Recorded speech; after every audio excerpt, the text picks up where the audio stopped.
Listado ang modus ng tatlong sospek ng tinangka nila umanong ibenta ang mamahaling sasakyan ng mga awit at aktres na si Angeline Quinto. Ginawa nila yan gamit daw ang mga dinuktor na dokumento. Nakatutok si John Consulta. Eksklusibo. Arestado ng mga tauhan ng National Bureau of Investigation, NCR, ang tatlong suspect na ito na nabitag sa kanilang entrapment operation. Huli ang tatlo matapos tangkaing ibenta ng bagsak presyo ang isang 2014 Toyota Prado gamit ang pineking mga dokumento. Nang itrace ng NBI sa LTO kung sino ang may-ari ng luxury SUV, lumabas na ang registered owner ng sasakyan, ang singer-actress na si Angeline Quinto. Ang papeles ay pikit, ang tinatawag niyan forged, falsified.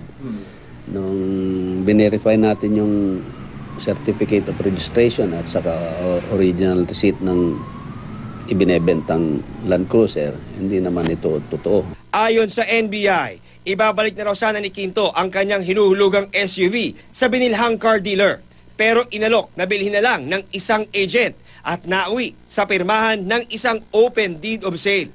Pero ibinayad daw ng naturang agent ang sasakyan sa isang financier sa kasino nang matalo ito ng malaki. Dito na sinubukang agad maibenta ang sasakyan gamit ang mga pineging dokumento, gamit ang pangalan ng singer-actress. Pinege ang mga dokumento para palabasin na walang encumbrance o utang ito sa bangko. Talon ang tawag sa modus ng pagipeke ng mga dokumento para palabasing malinis o walang utang ang isang ibinebentang sasakyan tulad nga nito.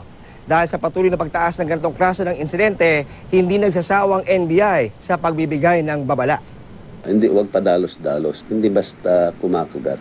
Kung sasabihin mura, yung sasakyan. Sinusubukan pa namin kunin ang panig ni Quinto. John Consulta, nakatutok, 24 oras.